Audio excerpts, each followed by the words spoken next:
ভাইজান, এক শ্রেণীর জনগণ বলছে যে শওকত মোল্লা বিরাট উন্নয়ন করেছে। তা আপনার রীতি মতামত কি? এটা কারা বলছে? এটা কি আপনি দেখেছেন? এগুলো ভালো করে ফলো করে দেখবেন। এরা হচ্ছে গিয়ে টিএমসি তোলা তোলা টাকা এদের সংসার চলে। আর এরা হচ্ছে গিয়ে টিএমসির ভাড়া করা বক্তব্য আর বক্তা, এরা দুটোই। এরা হচ্ছে গিয়ে দেখবেন ভালো করে বিষয়টা, এক শ্রেণীর মদ মাতালে এইসব বক্তব্যগুলো দেয়। উন্নয়ন কারে বলে ওরা জানে? উন্নয়ন কি বলে জানে? কাজ কারে বলে জানে? একদিনই বিশেষ করে তোমরা ঘুরতে ঘুরতে চলে যাবে ক্যানিং বিধানসভায়, যাবে এক হাত করে গাড্ডা, এক হাত করে গাড্ডা কি কাজ করেছে? কাজ কারে বলে জানে? বিশেষ করে প্রথম কথা হচ্ছে কি শিল্প, মানুষের শিল্প দরকার।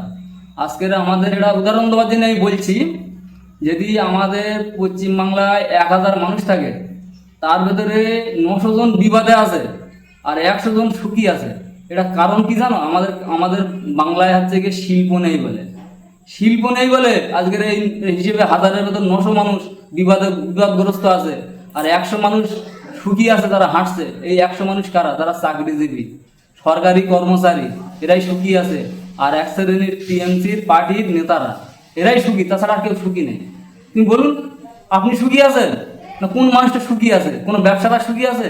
যদি ব্যবসাদারের যদি আত্মসম্মান সম্মান যদি না থাকতো, এরা লোকের কাছে জমি দিত। এরা কাউকে বলতে পারে না ব্যবসাটা শুধু করতে হয়, যে ব্যবসাটা করছে, তো ব্যবসাটা কেউ করতো না।